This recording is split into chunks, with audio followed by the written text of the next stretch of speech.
ಸ್ನೇಹಿತರೆ, ಬೇಸಿಗೆಗಾಲ ಬಂತಂದ್ರೆ ಈ ರೀತಿ ಕಲರ್ ಬಾಟಲಿಯಲ್ಲಿ ಕಲರ್ ಮಿಲ್ಕ್ ಶೇಕ್ಗಳನ್ನು ಮಾರಾಟ ಮಾಡೋದು ಹೆಚ್ಚಾಗುತ್ತೆ.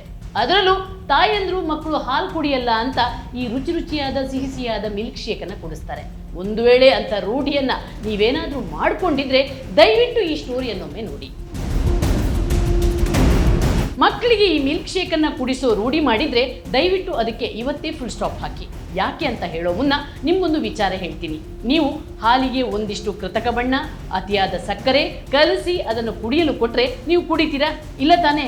ಇದೇ ಸೂತ್ರವನ್ನು ಈ ಮಿಲ್ಕ್ ಶೇಕ್ ಕಂಪನಿಗಳು ಪಾಲಿಸ್ತಿರೋದು. ಈ ಬಾಟಲಿಯನ್ನೊಮ್ಮೆ ನೋಡಿ. ಇದು ಆಕ್ಚುಲಿ ಬಾದಾಮಿ ಮಿಲ್ಕ್ ಶೇಕ್, ಆದರೆ ಇದರಲ್ಲಿ ನಿಜವಾದ ಬಾದಾಮಿಯೇ ಇಲ್ಲ. ಈ ಬಾಟಲಿಯಲ್ಲೇ ಹಾಕಿದ್ದಾರೆ 0% ಬಾದಾಮಿ ಅಂತ. ಇನ್ನು ಏಲಕ್ಕಿ ಮಿಲ್ಕ್ ಶೇಕ್ನಲ್ಲಿ ಏಲಕ್ಕಿ 0%, ಕೇಸರಿಯಲ್ಲೂ 0% ಕೇಸರಿ.